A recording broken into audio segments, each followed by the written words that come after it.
Hello, it is Ryan, and I was on a flight the other day playing one of my favorite social spin slot games on ChumbaCasino.com. I looked over at the person sitting next to me, and you know what they were doing? They were also playing Chumba Casino. Coincidence? I think not. Everybody's loving having fun with it. Chumba Casino is home to hundreds of casino-style games that you can play for free anytime, anywhere, even at 30,000 feet. So sign up now at ChumbaCasino.com to claim your free welcome bonus. That's ChumbaCasino.com and live the Chumba life. No purchase necessary. VGW. Void where prohibited by law. See terms and conditions. 18+.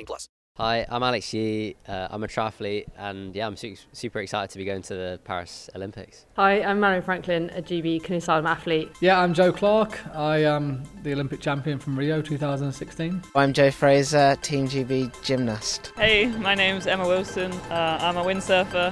I'm really happy to be selected for Team GB for Paris 2024. This is Anything But Footy, the Olympic and Paralympic podcast, covering the games all the time rather than once every 4 years. I'm John. And I'm Michael, and we are en route to Paris 2024. 28 days and counting till the opening ceremony of the Olympic Games, and more Team GB announcements. They are coming thick and fast. It's actually fewer days till the actual sport starts, because we've got sports including football and rugby sevens that actually begin before the opening ceremony. We will be there in Paris for TalkSport. Will Andy Murray be there, though? That is the big question. We've the very latest. And if he is, you'll be there. We know that some big name athletes from around the globe won't be. We'll have a full roundup in our news from the games. And stay in touch with us, see what we're all about. Anything But Footy, social media, or through the website anythingbutfooty.com. So another week, another raft of Team GB team announcements, and two reigning Olympic champions are back, and two Olympic debutants in this sport. With 1 month to go, Joe Chung and Kate French have been named by Team GB in the modern pentathlon, both going in their third games, and Pentathlon GB's Miles Pillage and Carenza Bryson also will be making their debuts. Now, Paris 2024, the modern pentathlon, is being staged at the Palace of Versailles, and the Baron Pierre de Coubertin, the founder, of course, of the modern Olympic Games, came up with this competition because he wanted to, quote, test the strengths of a complete athlete. So, this will be the last pentathlon as we know it, as Pierre kind of set up. So shooting, riding, fencing, swimming and running. And after the controversy of the treatment of horses in Tokyo, the IOC have approved plans for a new obstacle course instead of riding for LA 2028. So this is the last chance for modern pentathlon, and probably Joe Chung and Kate French's last Olympics as well. So am I right in saying that the disciplines in the modern pentathlon, Pierre de Coubertin came up with them because he felt those were the same disciplines you would need in war? Is that kind of the background to the sport? Yeah. Am I right in that? And based on the ancient Olympics as well. So the ancient Olympics did those kind of events, shooting and riding and fencing, etc. So as well as naked tug of war. Let's not go there again like the last episode. I can remember Joe and Kate really brought the house down, didn't they? And brought Team GB's tremendous games in Tokyo to a conclusion on that final weekend by winning those modern pentathlon events. And I remember being in the studio at TalkSport where I was covering the games, of course, and we were having this conversation that you always do around the Olympic Games, and we were talking about whether athletes winning gold medals automatically translates to that phrase that we know, inspiring a generation. Yeah. And someone said to me, look, we've just won 2 gold medals with Joe Chung and Kate French. Does that mean that everyone will be heading down to their grassroots modern pentathlon club this afternoon and taking up the sport? And I guess that is always the debate and the discussion is, does elite success in sports like modern pentathlon, does that naturally translate then into more people going out, riding, running, shooting, or as it will be in 2028, doing obstacle courses? Yeah, but if it gets look, we could be experts. I've been to many soft plays, so the obstacle course could be the thing of the future, where actually, and you see it with climbing, don't you? The skill that they have and the speed of going up walls. It's a different technique. But look, if one person goes and says, right, I'm going to go and do fencing, or running or gets on the track. And I think it's the same argument when I think we spoke to many of our great British bosses, and I sort of said to them about the rise of the Lionesses, and was that detrimental to sports like hockey because women now play football rather than hockey? And, what they said to us was effectively, doesn't matter at the moment. Just get people out and about, get people doing something rather than a specific sport at this early stage of their development. Yeah, I agree with that. Anyway, let's stay in Versailles. I'm not actually staying in Versailles. I mean, I checked the room rate, and I'm actually at the Ibis budget. But the equestrian teams have been revealed for Great Britain. There are 12 athletes and 12 horses. Do you know what I love? Whenever you go and interview any of the equestrian team before, after, during any of their major competitions, they always talk about themselves as a team. It's always them and the horse. They always name the horse. And I can remember, you'll remember, in Rio, we were both out there, of course, in 2016 covering for radio stations. And we had this massive WhatsApp group, do you remember, where all the interviews with the athletes and the various sports, they were all coordinated. And it was, I hate to use the word, it was a banter-free zone, wasn't it? It was very much an operational WhatsApp group. There were no jokes to be had on the WhatsApp group. And I can remember someone put a message out going, right, what are the requests for equestrian interviews? And I messaged back, could I have Nick Skelton? And I wouldn't mind a couple of minutes with Big Star Is Horse, please. And I got told off. There was tumbleweed, wasn't there? Yeah, someone had a word with me. That was not for the WhatsApp group. Not for the WhatsApp group. Operational purposes only. Although, to be fair, Big Star would have shown some insight. To be fair, I know, but probably the worst interview I've ever done in my life. Nick Skelton won an Olympic gold medal with such a fantastic career, and I managed 56 seconds. That was it. That was the entire interview. That's as much as I could get out of Nick. I think he'd won his medal, and he wanted to go and celebrate. Yes, and he deserved it, because what an amazing career. But yeah, maybe I would have got more than 56 seconds from Big Star. Anyway, you can see the full team, athletes and horses, on our social media feeds. Charlotte Dujardin could become Britain's most decorated female Olympian. Also in the team, Laura Collett and Tom McEwen return to defend the three-day eventing title they won in Tokyo, or the eventing title as we just call it now, for the first time since 1972. And gold medalist Ben Mayer is also back in the individual show jumping. Is it only called eventing now because it takes place over 4 days? Yeah, it's interesting with the schedule now, because some of the disciplines, as you say, I think do take place over 4 days. But it will always be, I think, for people of our vintage and our era that grew up watching things like Grandstand and seeing Burley and seeing badminton. Hickstead, seeing these things. It was always 3-day eventing, wasn't it? You had the cross country, you had the show jumping, had the dressage in the middle. Now, shooting is a sport that always gets lots of focus during the Olympics and Paralympics, and the Paras are now exactly 2 months away, by the way, and the famous Agitos symbol has been put on the historic Arc de Triomphe, marking that moment, the symbol of the Paralympics. Also the news that 1 million tickets have been sold so far for the Paralympic Games in Paris that start August the 28th. There's 2.8 million tickets available, but they've already sold 1 million, so a good start. But I digress, because Team GB and Paralympics GB have named their 10 athletes literally aiming for gold in the sport of shooting. 6 British shooters will be competing in Paris at the Olympic Games. Tokyo medalist Matthew Coward-Holly will go again in the Olympic trap, joined by a debutant called Nathan Hales. World champion, triple European champion Shona McIntosh. She's back for her second game. She's in the 10-metre air rifle, the 50-metre rifle 3 positions, and the 10-metre mixed team. Now, you might not know what these terms mean at the moment, but you will be an expert in them in around about 4 or 5 weeks' time. 2 months after giving birth and having missed out last time, having been selected for Tokyo, but then testing positive for COVID, so couldn't travel, Amber Rutter puts that disappointment behind her. What a comeback. She's now on for the Olympic Games. 20-year-old Lucy Hall will be going in the Olympic trap.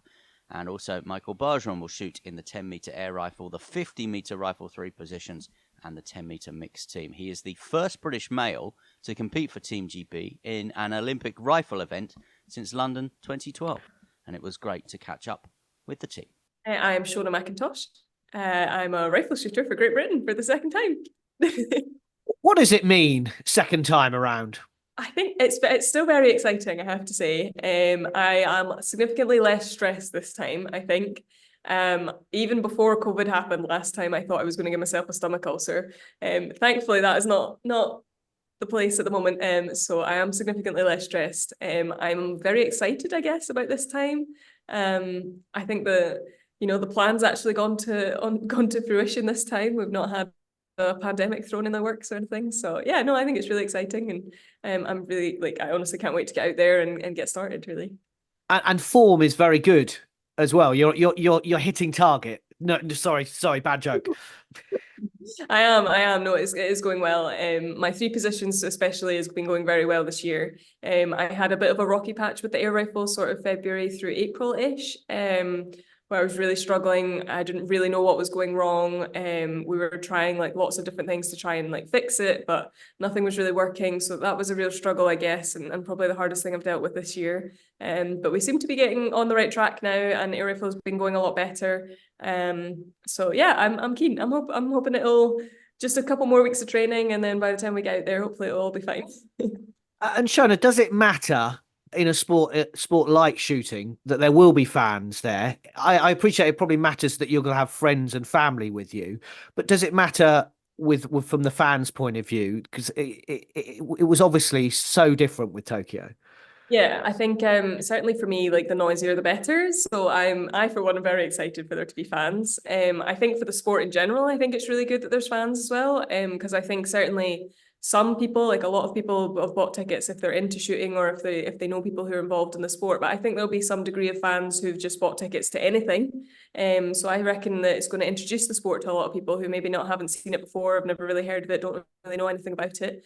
So I think it's really important from that point of view as well. Shona, thank you so much for talking to us and filling us in, and we can't wait to cover you this summer. Thank you. It's really nice to meet you. So that's Team GB. The Paralympics shooting squad has vast experience, as the 4 members for Paralympics GB have also been named, and it will be 5 games for Matt Skelton, the Olympic gold medalist from Beijing 2008 and double medalist from London. Izzy Bailey goes in her 3rd games, as does Tim Jeffrey, and Ryan Cockbill is competing in his 4th. I never thought 5, and there's been bits along the journey where it's probably been tough because I've completed all my goals and I've had to find new goals, but yeah, it's mega, and I can't wait to do more if it's possible. Even though shooting is in a satellite venue about 3 hours south of Paris, our family and friends are going to be able to come and support us, and that is such an opportunity. It's such an advantage to have them there. The Paralympics is an incredible platform to show what humans and people are capable of, regardless of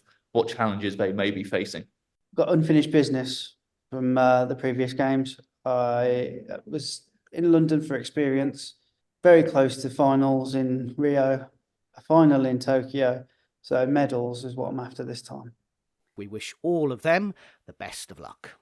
Something's gone wrong in the matrix again. I'm doing tennis. Sir Andy Murray update time. He's in the draw, but has said he won't decide whether to play until next week. But it is looking more and more likely that it will be the doubles with his brother Jamie.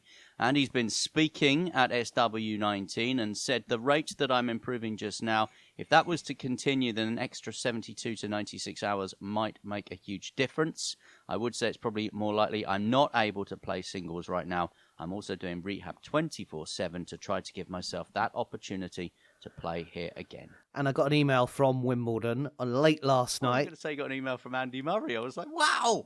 Not quite yet. I'm still waiting for that. Still waiting for that. Murray.awesome@gmail.com. Yeah, that would be my my fanboy email address. Yeah, but the doubles wild card was confirmed in that email by the All England Club, as you said, Michael. They played Davis Cup together, of course, Andy and Jamie, but this would be the first time that they would play together at Wimbledon and could obviously be the last. Now, I was watching the 12 Days film on Prime by Roger Federer, and he said that he knew when it was time to give up because his body was giving up. And he also knew that he wouldn't even be able to get through a singles match because of the state of his knee by that point. So what he decided to do was play doubles, of course, with his great rival and friend Rafa Nadal, and they won that match in London at the O2. You'll remember it in 2022 in the Laver Cup. They won that match together.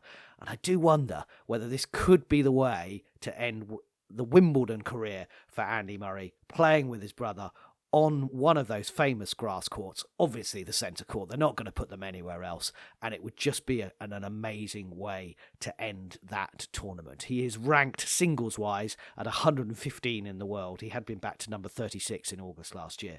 So you can see why, with his fitness as it is, that maybe he's focusing on the doubles. Some quick headlines before Wimbledon starts on Monday of who could win the tournament. In the men's draw, you've got the defending champion Carlos Alcaraz, who's actually down to third in the rankings at the moment, but he's back to defend it. You've got the Aussie Open champion and new world number one, Jannik Sinner. Will the Italians triumph at SW19? There's a chap called Novak Djokovic, 24 Grand Slams, the only one he didn't win last year. Wimbledon, of course. He is the second seed. There's a bit of uncertainty about his fitness, but he has been practicing this week after the demise at the Paris French Open. Jack Draper is the new British number one. He's tall, he's a lefty. Sounds like Greg Rosetsky. He'd probably win more matches, though. He won on grass recently in Stuttgart, and he seeded for the very first time, so he's up to 29th, a career high. So some of the men's draw there. Obviously, from a women's point of view, got Emma Raducanu back and winning matches recently in Eastbourne and Nottingham. Katie Boulter won the tournament in Nottingham. She is at her highest ranking and is seeded for the very first time for a Brit in the female singles, so great news for Katie Boulter. And then some of the headlines, I think, Ons Jabeur, who last year cruised to the final and then literally fell apart on that Saturday afternoon, losing to Marketa Vondrousova, who's still in the top 10. So she's back, the defending champion. You've got Iga Swiatek, the five-time Grand Slam winner. You've got Coco Gauff, who's the second seed. Can she get through the first round? She crashed out last year spectacularly at Wimbledon. And then, of course, Aussie Open winner Sabalenka as the third seed. It's going to be another amazing Wimbledon. It is coming up in the next couple of weeks, and Anything Footy will be there at Wimbledon. Funnily enough, Michael, it'll be you, won't? No, it will be me, won't it? And we will have a podcast from there on Monday as well, so stay with us. Most looking forward to the podcast that we're going to record after Andy Murray's final Wimbledon match, which will just consist of about 30 minutes of you sobbing. Yeah, I did actually a piece with BBC Scotland this morning before we recorded this, and they were asking me about how emotional it'll be when Andy stops. And actually, I was kind of welling up a little bit. I don't doubt that. It's like, oh my goodness, he's not my child. He is just someone I really, really look up to. But yeah, I was quite emotional. I remember being on the quayside in Newcastle at the Great North Games when Greg Rutherford did his final long jumps and walking back across the bridge with him. Exactly the same feeling, because it's someone that kind of has been around for not all of our careers, but for a long part of it. Yeah. Someone that's been integral, someone that's brought huge success, someone that's been generous with their time to us. Yeah, I know what you're saying. I know what you're saying. I'm being slightly facetious. No, it's fine. I understand. So will Murray be at the Olympics? We're not sure. But in our other news of the game, some big athletics news that we know we will not be seeing five-time gold medalist Elaine Thompson-Herah of Jamaica, of course. She is out of the Paris Olympics. She picked up an Achilles injury in New York, and she has not taken part in the Jamaican trials this week. She is out injured, so she will not be defending her sprint titles in the 100 and 200 metres. A shock as well to see the 800-metre Olympic champion Atim Mu out of the games. She fell in the US trials, so has not been selected. I mean, the British trials have an element of jeopardy to them, but the US trials definitely do. There is still, for the British trials, the opportunity to get kind of if you like, a wild card pick if you don't have if you don't finish in the first and second, but they feel that you are going there as a contender.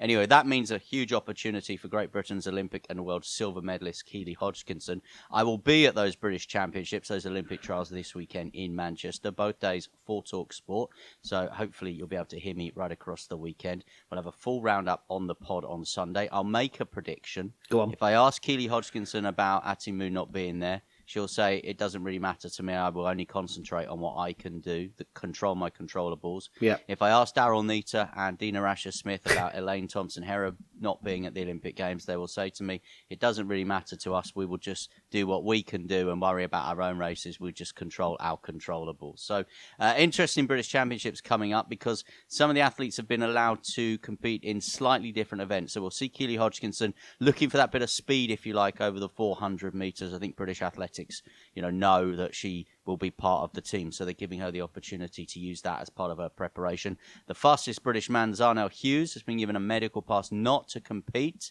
So he won't be there, having been there last year in the appalling rain that we had in Manchester last year. I remember. Have you got your brolly? No, the forecast this weekend is better. I remember having to basically duck into like a cupboard to interview Zarnell Hughes, Keely Hodgkinson, and Jasmine Sawyers, as it was, just because of the weather outside. Effectively, the rule is if you win the race, you've got the qualifying time, you go to Paris. Yep. If you've got the qualifying time, you finish second, you're probably going to. Yeah, absolutely. It's going to be an amazing couple of days, and looking forward to covering that and seeing, as you say, an update from Michael on TalkSport over the weekend, and we'll have a pod as well for you, no doubt, as well. So, more Team GB announcements to come in the days to come. We've got the British Championships, we've got Wimbledon. It is busy prep Paris 2024. Looking forward to it very much. Check out our socials for all the latest headlines as they happen on the usual platforms. We're on Twitter, X, whatever it's called these days, Threads for the Americans, very big in America, Threads apparently, so we're on there still, Facebook and Insta as well. You can check out our latest blogs. Have you written your blog yet, No. Michael? Okay. I've been quite busy this week. Well, lots of teams being announced. You keep telling me to update the music playlist. Come on, blog. There's also the sporting calendar as well, because the Olympics and Paralympics are on their way, and we are en route to Paris 2024. The games are coming.